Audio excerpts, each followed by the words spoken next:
আমরা সৎ থাকবো কেন? প্রশ্নটা হচ্ছে এটা, আমরা সৎ থাকবো কেন? তো অনেকেই বলবেন, না অসৎ হলে একটা খারাপ কর্ম করছি, সেটা আমাকে ভোগ করতে হবে। এটাও বলে রাখি, সেটা আমাকেও ভোগ করতে হবে, আর আমার সন্তানকেও, আমার স্ত্রীকেও সেটা ভোগ করতে হয়। আপনাদের কাছে ক্লিয়ার করে দিচ্ছি। দেখুন, সমস্ত জিনিসেরই একটা দৃশ্যমান, একটা অদৃশ্যমান আছে। সমস্ত কিছুরই একটা দৃশ্যমান অদৃশ্যমান রয়েছে।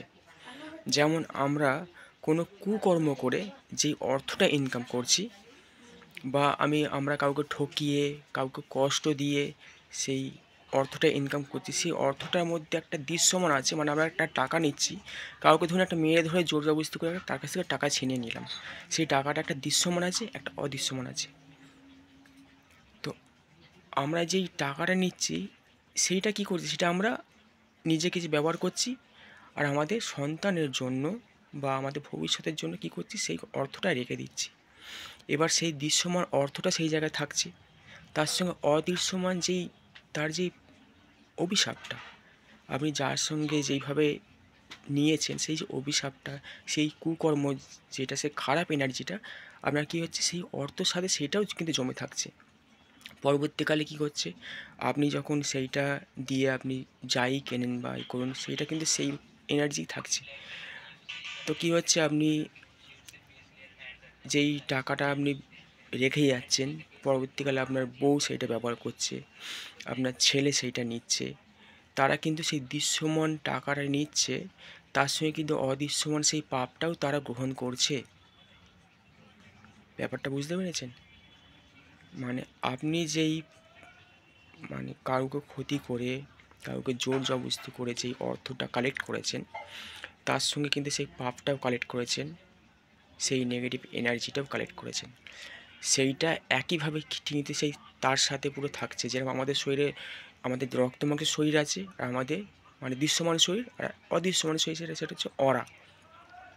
সেরকমই প্রত্যেকটা জিনিসেরই একটা অরা আছে, একটা ভালো একটা খারাপ। আপনি সৎভাবে যদি কোনো জিনিস নিয়ে আসেন, সেই অরাটা তার পজিটিভ অরা হবে, আর যদি অসৎভাবে নিয়ে আসেন, সেটা হচ্ছে নেগেটিভভাবে অরাটা কাজ করবে।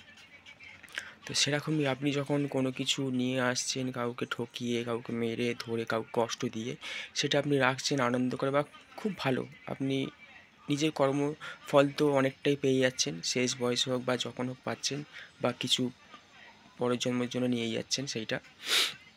অনেকেই বলবেন, হয় না। আপনারা ভাবুন যে আপনার যদি 32 জিবি মেমোরি চিপ দেওয়া হয়, আপনি বললেন চিপটা পুরো ব্ল্যাঙ্ক, চিপে কিছু নেই।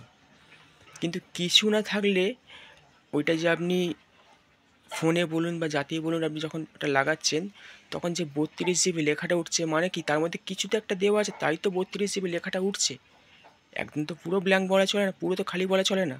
তার মধ্যে, তার মানে কি, তার মধ্যে কিছু একটা আছে, সেই জন্যই 32 জিবি লেখাটা উঠছে, পুরো সেটা খালি না। সেরকম আমাদের আত্মা আমাদের ছেড়ে যায়, তো তার সঙ্গে কি কিছু পাপ, কিছু পুণ্য সেই সব নিয়ে যায়। পরবর্তীকালে আমরা যখন জন্মাই, তার সাথে কি আমরা কিছু পাপ, কিছু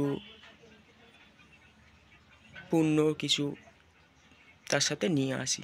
তো সেইটা আমাদের সেই জন্মতেই ভোগ করতে হয়। পূর্বজন্ম বলে না, পূর্বজন্মে কিছু আমরা ভুল করার কারণেই আমার এই জন্মে এত ভোগান্তি হচ্ছে, অনেকেই বলে থাকেন। বা আমার বাপ ঠাকুরদা এইসব করেছে, সেই জন্য আমার এত ভোগান্তি। মুখ দিয়ে বেরিয়ে যাওয়া কথাগুলো কেন? তো আপনারা সৎভাবে থাকুন, সৎভাবে মানুষকে, সততার সাথে মানুষকে ভালোবাসুন, মানুষকে সম্মান দিন। কোনো মানুষকে ছিনিয়ে কিছু নেওয়ার চেষ্টা করবেন না। সে যদি নিজে থেকে দেয়, স্বইচ্ছায় দেয়, তাহলে সেটা গ্রহণ করুন। ভালো থাকবেন, এতে আপনার রাতে ঘুমটা শান্তিতে হবে, ভালো হবে। আপনার জন্য আপনার সন্তানও ভালো থাকবে, আপনার স্ত্রীও ভালো থাকবে, আপনার পরিবারও ভালো থাকবে। কাউকে ঠকিয়ে, কাউকে ক্ষতি করে কখনোই ভালো থাকা যায় না। সেই মুহূর্তে ভালো থাকা যায়, কিন্তু সেইটার কারণেই পরবর্তীকালে আমাদের সমস্যা আছে। যখনই সমস্যাটা আসে, তখন আমরা ভেবে উঠতে পারি না যে আমরা কী করব। সকলে ভালো থাকবেন, সুস্থ থাকবেন।